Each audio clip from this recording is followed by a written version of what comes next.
Hi dears, എല്ലാവരും happy അല്ലേ? Welcome to ആ ചാനൽ. ഓം നമ ശിവായ.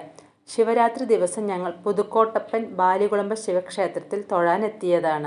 ത്രിമൂർത്തികളിൽ ഒരാളായ പരമശിവന് കൂവളത്തിൻ്റെ ഇലകൾ അർപ്പിക്കുന്നതും ഉപവാസമനുഷ്ഠിക്കുന്നതും രാത്രി ഉറക്കമിളച്ച് പ്രാർത്ഥിക്കുന്നതും പഞ്ചാക്ഷരി മന്ത്രമായ ഓം നമ ശിവായ, ശിവസഹസ്രനാമം മുതലായവ ജപിക്കുന്നതും ശിവപൂജ ചെയ്യുന്നതുമൊക്കെയാണ് ഈ ദിവസത്തെ പ്രധാന ആചാരങ്ങൾ.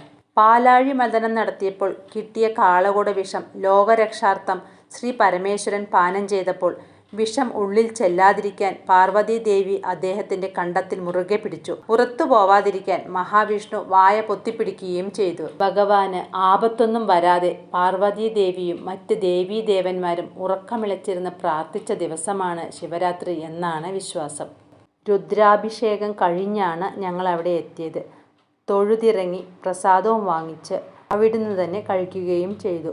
പഞ്ചാമൃതവും പാൽപ്പായസവുമായിരുന്നു പ്രസാദം.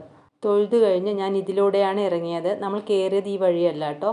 ഇറങ്ങി ഞാൻ റോഡിലൂടെ ഇങ്ങനെ നടന്നു. വലിയ വലിയ മതിൽക്കെട്ടുകളാണ് അമ്പലത്തിനുള്ളത്. കുറച്ചുകൂടി നടന്നു കഴിഞ്ഞാൽ നമ്മൾ കയറിയ ആ വഴിയെത്തും. നിങ്ങൾക്ക് ഈ വീഡിയോ ഇഷ്ടമായെങ്കിൽ ലൈക്ക് ചെയ്യണം, കൂട്ടുകാർക്കെല്ലാം ഷെയർ ചെയ്ത് കൊടുക്കണം. സബ്സ്ക്രൈബ് ചെയ്യാതെ കാണുകയാണെങ്കിൽ സബ്സ്ക്രൈബും ചെയ്യണം. ഇതാണ് നമ്മൾ കയറിയ വഴി. താങ്ക്